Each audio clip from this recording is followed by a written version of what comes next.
So, Cone Silver back in it. Yep.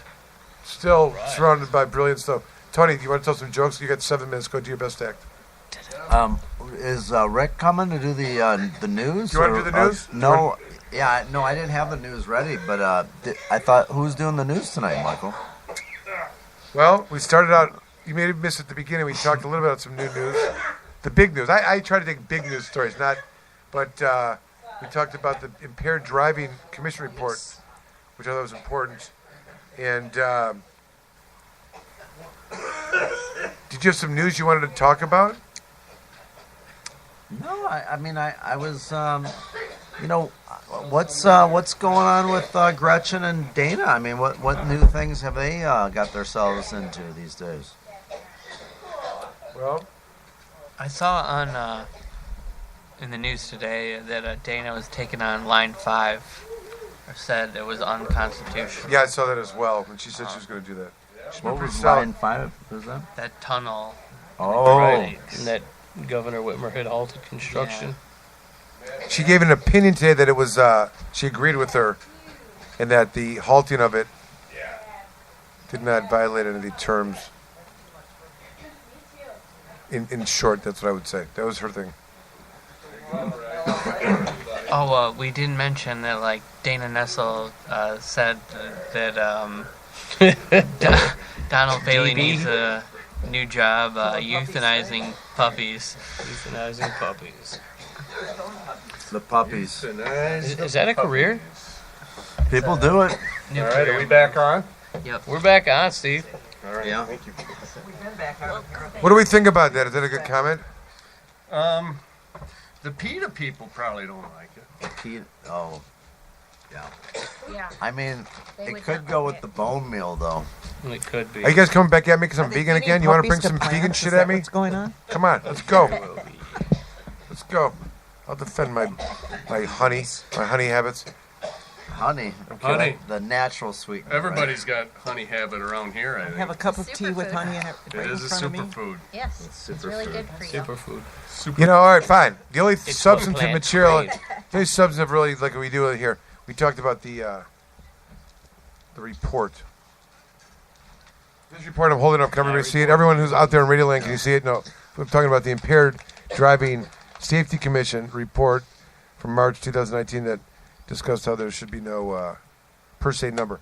One of the other things I wanted to mention when we were discussing this, and Tony, that's what you missed at the front. We were talking about how this thing came back, and and it was a surprise to a lot of people in the community. Do you know what I'm talking about?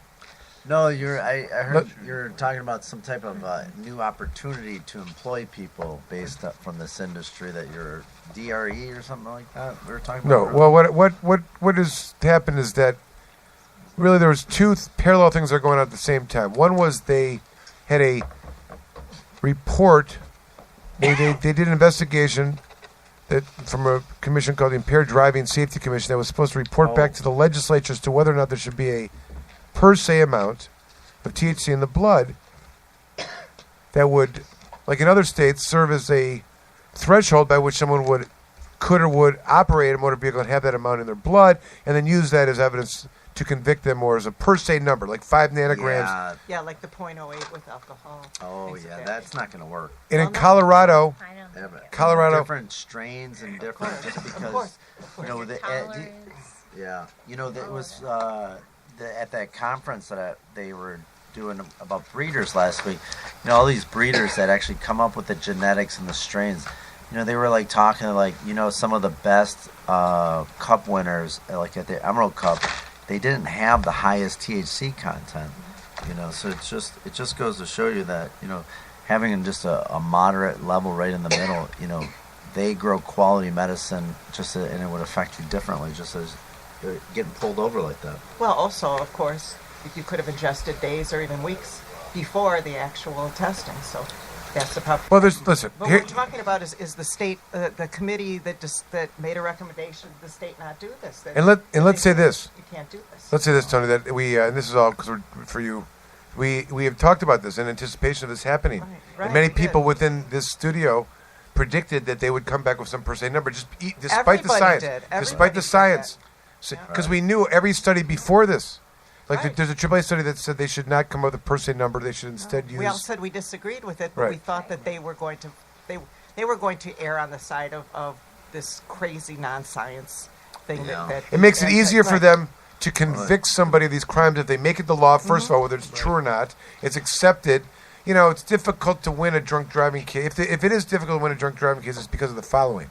It's because when you're charged with drunk driving, they charge you with, one, operating the motor vehicle while, effectuated by the alcohol, and two, that you had a breath alcohol level greater than 0.08, which means once they introduce the ticket into evidence, it's hard to overcome that unless you can somehow, So it's not even undo a the level science. of impairment. It doesn't. It Right. Doesn't even, it's Right. because- Right, no correlation. There's no correlation at all. It's just a number. And So not- different right. people are impaired at different levels. So we don't want a number, and instead they're going to use these evaluators. Now, one of the things that I didn't talk about before is simultaneous to this report being produced, they've been doing a pilot program to try and utilize this swab, The swab, right? The swab. I wonder swab. if they keep your DNA with that swab. What kind of DNA results? First of all, for anyone that is subject to this, it is not a requirement to take it, unlike other tests that you may be asked to take, which also are not criminal, but you may be subject to licensing sanctions if you refuse.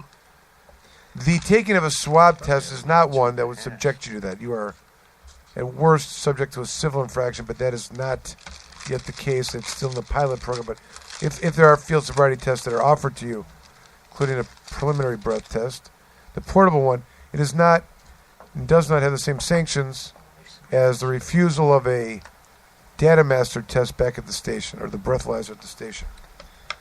But I wanted to say this, that there was this report that had been generated regarding the swab testing as well.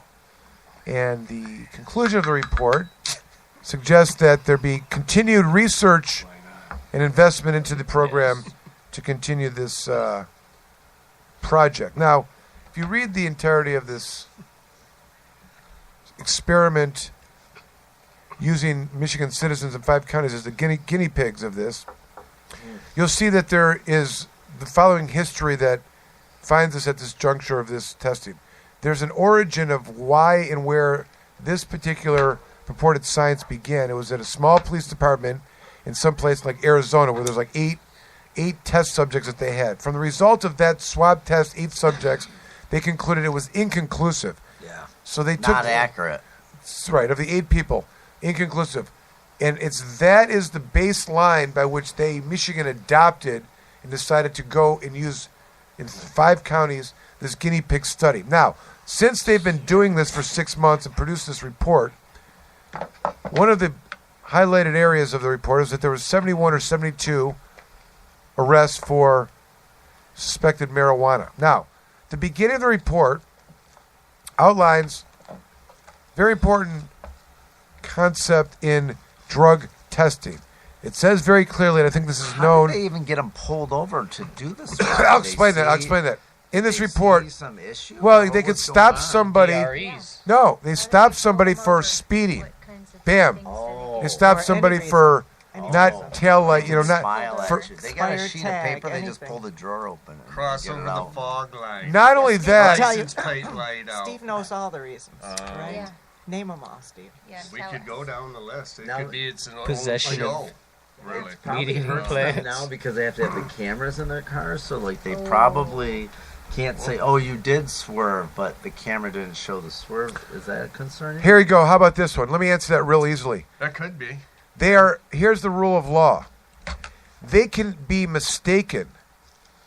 And as long as it's a reasonable mistake for what they thought they saw as being a traffic offense, it doesn't matter. Oh, I thought that your license plate tag was not there. Oh, and as I'm walking up to the vehicle, I see that you've got the new one hanging off your window. Yeah. My bad. Your car smells like marijuana. Step out of the As long car. as you're here, right. Exactly. Okay. That is now, exactly it. so do you understand? This is case law. This is the U.S. Supreme Court on a case where they say if the officer is mistaken, because there's some offenses you can't pull someone over for. The power. As they long have, as it is. Michael, the power. Now, here's the issue. Now, so since I've been a lawyer in the 26, 27 years, the rights of individuals walking around and driving around not in your home have been, like there are none. Let's just, essentially.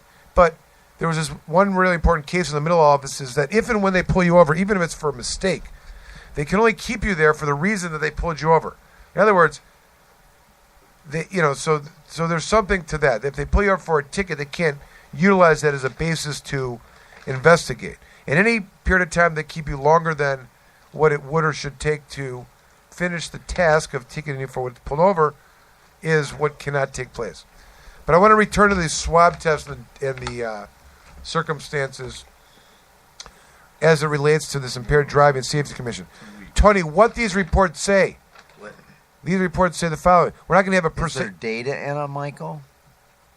The data says that we cannot make a conclusion to a per se number. That's what it says. So we're not going to try. They say instead what you should do is train and put money into drug recognition evaluators, Oh. which are, Give I'm them sure. a card and they look at the if your eyes are dilated. Right. And then they All that kind accuse of you of stuff. being on something because they know your Is that red dilation of or your just a eyes. little red? Correct. Did they get training for that, or how does that work? Well, this is what we're talking about. It's really That's what ridiculous. we talked about It's a earlier, brand new Tony, field. It's a new technology. You brand could new. relate to this because it is an example of the power. Okay? Because they know what's the best way to prove the case. You don't want to call a lay witness off the stand that didn't have their glasses, forgot to come to court one time, and didn't remember what they told the police because they were drunk. No, you get a police officer show up. He brings his report. He's memorized it the night before. He's got shiny shoes on, a shiny badge. He's got a belt and whatever else he's got on. And he gets in the stand. He says, "Danger, Shiny danger, belt. danger, Belt danger. buckle. I'm safety. I'm risking myself, and this is danger. And let me tell you why Based in my on years training." of experience. Right. Okay. So this is what comes out of this. All right. Now, and that's the insurance companies did the same thing. There's no data to support a per se number, and anyone that suggests it says is just ignoring the science. There's no science, and so now what they've left themselves to is this ability of the law enforcement community to generate some of their own science and do this. Now, I prefer this. I mean, what do you prefer? Yeah. Well, maybe you were gonna say. it's a machine, and they're defining a process. And really, if somebody thought that up above them, then these DRE people are just doing their job. At some point, I think they just got to get you in the machine. Of course, but the question is: Supplement that lost income, huh? is there really a need for this? Are they giving them? Are they say, okay, enough people don't have a hammer? Here, now go find a nail to pound on. Okay, that's what I'm saying. Is it really needed? Right. I mean, where's Another the layer. where's the Another data that shows that this is a problem that we need to really do this? I'll tell you what it does tell us. It tells us that the existing zero tolerance law, which is on the books as we speak right now, should be repealed immediately, right? If this says that Yes. they can't have a number and it's got to be based on actual driving impairment. But the point I wanted to make is this DRE swab test. In the middle of the report, they brag about the successes of this, even though the report's inconclusive. Again, 8 people in somewhere in Arizona justifies this 6-month guinea pig, 5 counties. At the end of it, it says, it's inconclusive, we need more money, we got to keep going. Let me tell you some of the highlights. They start the story with, So is this just like their opinion, where they just get to say they're right, and there's that much data to back it up with? this is the is that police. contrived, This is or, the police reporting where on are they themselves. going? Yeah, the police reporting on themselves. But they make this fatal mistake, which I want to point out here. They start out, and this is known, they copied this from some other book, not out of the MSP, but, in this testing world, blood is the gold standard, right? If you can get your hands on the blood, that's what you test. They do it in hospitals. They're not, taking breath and urine. They're taking blood. They want to